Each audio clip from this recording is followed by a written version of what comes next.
आप रात में सोए, आपने अच्छे से क्लेंस सीरम वगैरह लगा के, नाइट क्रीम लगा कर सोए, आपने अपना नाइट केयर रूटीन किया, जो कि आप बाद में हमें ज़रा डिटेल में बताएंगे। सुबह उठे तो आप कोई फेस वॉश इस्तेमाल नहीं करें, क्योंकि लोग कहते हैं, अभी रीसेंट रिसर्च यही है कि आपके जो सीबम होता है स्किन का, फेशियल का, वो नेचुरली रिलीज़ होता है और जो नेचुरल ग्लो देता है, तो जब हम फेस वॉश यूज़ करते हैं तो वो वॉश आउट हो जाता है। हाँ।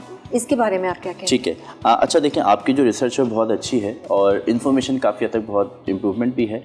इसमें सिनेरियोस ये होते हैं कि हर किसी के, ये बात नेचुरल है कि जब सो के उठें वो कुछ नहीं भी लगा रहा फेस पे, कुछ नहीं भी अप्लाई करेंगे, तब भी जब वो अर्ली मॉर्निंग उठते हैं तो फेस का कलर टेक्सचर और कोलेजन इम्प्रूव हुआ होता है नेचुरली। ये मैंने भी नोट किया। बिल्कुल ऐसा ही है, मतलब डे उस वक्त जो फेस का कलर हो रहा होता है ना, काश दिन भर ऐसा ही रहे। लेकिन फेस वॉश करते हैं तो बोलते हैं यार बेड़ा गर्क हो गया। फेस वॉश सेलेक्ट करना कितना ज़रूरी है? जैसा स्किन टाइप है उसी तरह का ही करना चाहिए हमको। बिल्कुल, फेस वॉश आपकी स्किन का पहला वो स्टेज है जिसके ऊपर आपकी स्किन रिफ्लेक्ट कर रही होती है, अपनी परफॉर्मेंस दे रही होती है, अपनी एनालाइजिंग कर रही होती है कि मैं परफॉर्म कैसा करूँ।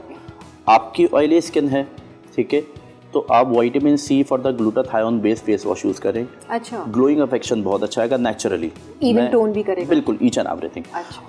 मैं किसी ऑथेंटिक ब्रांड के नाम नहीं रिप्रेजेंट करूँगा, बस ये कहूँगा कि उसके आप मेडिकेशंस के ऊपर अगर आप किसी जाते हैं क्लिनिक पे या किसी मेडिकल शॉप पे जाते हैं, उनको बोलें मुझे glutathione for the vitamin C based face wash recommend करें, वो आपको प्रोवाइड करेंगे। ओके, और ये मेडिकल स्टोर से मिलेगा या किसी सुपरमार्केट? मेडिकल स्टोर से आराम से मिल जाता है। ये मेडिकेटेड तो नहीं होगा? मेडिकेटेड। अच्छा, और ये रेगुलर इस्तेमाल करें हम? डे बेस के ऊपर, डेली बेसिस पे आप इस्तेमाल करें, भले 2 दफ़ा करें, 3 दफ़ा करें, इसी से आप फेस वॉश करें। अच्छा, तो ये आपके स्किन को थोड़ा ग्लो करेगा। And for all skin types भी होंगे? ऑल टाइप ऑफ स्किन पे ये सूट कर जाता है बहुत अच्छा।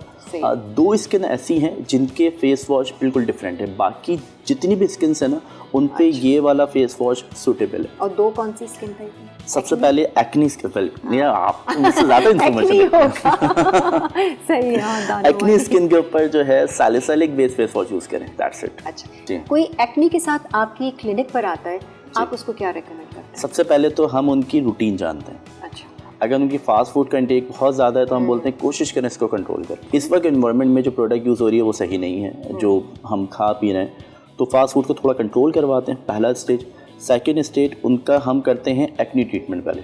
अच्छा, वो क्या होता है ट्रीटमेंट? एक्ने ट्रीटमेंट के एक्सप्लेनेशन में सबसे पहले हाइड्रा के 7 स्टेप्स किए जाते हैं। अच्छा। जिसमें वैक्यूम, सेक्शनिंग, अल्ट्रासोनिक प्रोब आपका आ गया, और रेडियो फ्रिक्वेंसी हो गई, और जो है ना यूवी रेज हो गई। अच्छा, ठीक है। इन रेजेस से होता क्या है कि आपका जो टेक्सचर होता है, आपका जो बैक्टीरिया होता है वो बर्न आउट कर देते हैं। अच्छा, सही है। वो बर्न आउट हो गया, उसके बाद सैलिसिलिक पील होती है जो एक्नी बेस्ड होती है। हाँ। वो प्रॉपर्ली एक ऑथेंटिक ब्रांड्स भी हैं उनकी भी मिलती है, और क्लिनिक्स कस्टमाइज भी बनवाते हैं। ये एक ही गो में सारा ट्रीटमेंट होता है? ये एक ही वन गो ट्रीटमेंट, एक ही, मतलब एक दफ़ा आपके पास आए, एक दफ़ा आने के बाद तो ये हाइड्रा का करवाया और आपने ये पील करवाया। एक्नी पील हो गई। ये एक्नी ट्रीटमेंट इसलिए बोलते हैं क्योंकि हाइड्रा के कुछ स्टेप्स ज़रूरी होते हैं, वो उसमें ऐड ऑन करते हैं, देन आखिर में पील करते हैं, तो हम अपनी पील जो है वो कस्टमाइज बनवाते हैं। अच्छा। वो परसेंटेज होता है 30% to 40% में हम लोग कस्टमाइज बनवाते हैं। हमारे पहले सेशन के बाद आपकी एक्नी का जो परफॉर्मेंस रिजल्ट है विद इन 15 डेज बहुत अच्छा आ जाता है, मतलब एक्नी बर्न आउट भी हो जाती है और कंट्रोल भी हो जाती है। और ये ज़्यादातर एज ग्रुप मेरा ख्याल से टीनेजर्स और टीनेजर में भी है, लेकिन अब तो फिलवक्त जो है ना, अभी जो है टीनेजर ना भी हो तो तब भी ये चीज़ें चल रही हैं, एल्डर्स के ऊपर भी चल रही है। ऑयली स्किन किसी की है और समर्स में स्पेशली, तो हम कैसे पता चले कि अच्छा जी हमारा जो अब है कैटेगरी ऑयली स्किन की है? ऑयली स्किन की कैटेगरी में फ़र्स्ट ऑफ ऑल जब वो फेस वॉश करते हैं अपना या रूटीन बेस्ड वर्क करते हैं, आफ्टर 30 मिनट्स जो है अगेन उनकी ऑयलिंग आना शुरू हो जाती है। ओके। उनकी सबसे पहले जो रिप्रेजेंट होती है वो नोज़, ये जो टी जोन होता है, प्रॉपर्ली नोज़ का टी जोन, आपकी नोज़ की नोज़ जो होती है ये इतनी शाइन करती है, शायद आई थिंक हेडलाइट वाला जो सिनेरियो है वो कवर अप हो जाए, तो वो चीज़ ऑयलिंग आती है। और बहुत सारे जो पेशेंट बनूं या हमारे जो जितने भी पाकिस्तानी इंडस्ट्री के लोग हैं, उनका सबसे बड़ा इशू कहते हैं ऑयली स्किन से हमें छुटकारा चाहिए। हालांकि आपको नहीं लगता कि ऑयली स्किन ज़्यादा अच्छी है, देर से एजिंग होती है? राइट, बिल्कुल यही बात कहने वाला था। ऑयली स्किन का सबसे बड़ा बेनिफिट ये है कि उनका बुढ़ापा जल्दी नहीं आएगा। हाँ, ये फ़ायदा है, ये बहुत बड़ा फ़ायदा है। आप ये देखें जैसे अप नॉर्थ साइड के जितने भी हैं जहाँ पर सर्दियाँ ज़्यादा रहती हैं, उनकी स्किन बहुत ड्राई होती है और वो बहुत जल्दी एजिंग कर लेते हैं। ऐसे ही है ना, इसी वजह से। ऐसे ही। ओके, ये सारा है। दानियल, आपके यहाँ कौन सी ऐसी ट्रीटमेंट्स हैं जो हेयर लॉस को आप लोग कवर कर रहे होते हैं? हेयर लॉस के लिए सबसे पहले हम ट्रीटमेंट में उनकी हिस्ट्री जानते हैं, जो भी पेशेंट आता है। ठीक है। सबसे पहले उन्होंने इससे पहले कोई ट्रीटमेंट लिया, कोई सीरम यूज़ करा, कोई शैम्पू यूज़ करा, कोई हेयर ऑयलिंग यूज़ करी, मल्टीपल चीज़ें। क्योंकि जो हमारी जो ऑडियंस है ना, उनमें सबसे बड़ा ये है कि वो पहले तजुर्बे करते हैं, उसके बाद आके बोलते हैं मेरा मसला हल नहीं हुआ, प्लीज़ आप इसको रिजॉल्व कर दें। सही है। तो ये चीज़ में हिस्ट्री जानते हैं। उसके बाद सिंपल सिनेरियोज़ पे हम एडवांस ट्रीटमेंट स्टार्ट करते हैं पहले सेशन पे, जिसको हम बोलते हैं PRGF। PRGF, ये कुछ नया आया है, पहले तो PRP था। बिल्कुल, राइट। PRP जो था वो बायोटीन बेस्ड था। मतलब आपका प्लाज्मा लिया, उसके बाद बायोटीन ऐड ऑन करा एंड देन आपको पुट ऑन करके लगा दिया, इंजेक्ट कर दिया डॉक्टर ने। अब जो PRGF है वो एडवांस टेक्नोलॉजी है। इसके अंदर जो प्रोडक्ट यूज़ होती है वो स्टेम सेल्स हैं for the exosome based of the replacement. Okay, अच्छा। तो advance and it's expensive? No, heavy expensive तो नहीं है।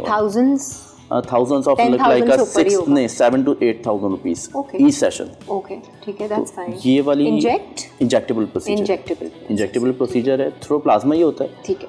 अब मैं PRGF का थोड़ा सा फॉर्म कर दूं, क्योंकि बहुत सारे होते हैं ये कौन सी बला का नाम है। हाँ, तो PRGF और द प्लाज्मा रिच, ठीक है, ग्रोथ फैक्टर GFR। ठीक है। तो इन चीज़ों में बहुत रिप्लीमेंट क्या चीज़ है कि हम जब उसको इंजेक्ट करते हैं, उसके हम 4 to 6 सेशंस का कोर्स कराते हैं।